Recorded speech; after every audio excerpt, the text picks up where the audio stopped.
যুক্তরাষ্ট্রের president Donald Trump জানিয়েছেন সোমবার থেকে ইরানের সঙ্গে নতুন করে শান্তি আলোচনা শুরু হতে যাচ্ছে। এর আগে ইরানের ওপর পরিকল্পিত একটি বড় সামরিক হামলা স্থগিত করেছে যুক্তরাষ্ট্র।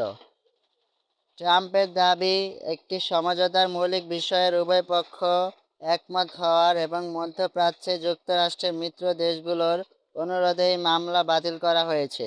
তবে এ বিষয়ে এখন আনুষ্ঠানিক কোনো প্রতিক্রিয়া জানায়নি ইরান।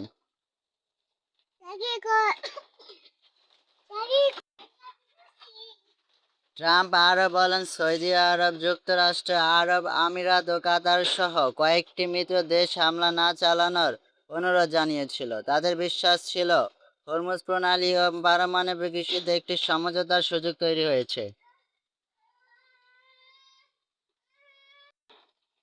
এদিকে আলোচনার সম্ভাবনাময় বিশ্ববাজারে জ্বালানি তেলের দাম কমেছে। ব্রেন্ট ক্রুডের দাম 4.5% বেশি কমে গেছে, কারণ বিশ্বের প্রায় 20% তেল ও এলএনজি হরমুজ প্রণালী দিয়েই পরিবহন করা হয়। অন্যদিকে ইরানের গণমাধ্যম ট্রাম্পের দাবি প্রত্যাখ্যান করে বলেছে, তেহরান হামলার স্থগিতের কোনো অনুরোধ জানায়নি। ট্রাম্প জানিয়েছেন, আলোচনা সফল না হলে যুক্তরাষ্ট্র যে কোনো পদক্ষেপ নিতে প্রস্তুত। তবে তিনি বলেছেন, তিনি যুদ্ধ নয়, আলোচনার মাধ্যমে সমাধান চান।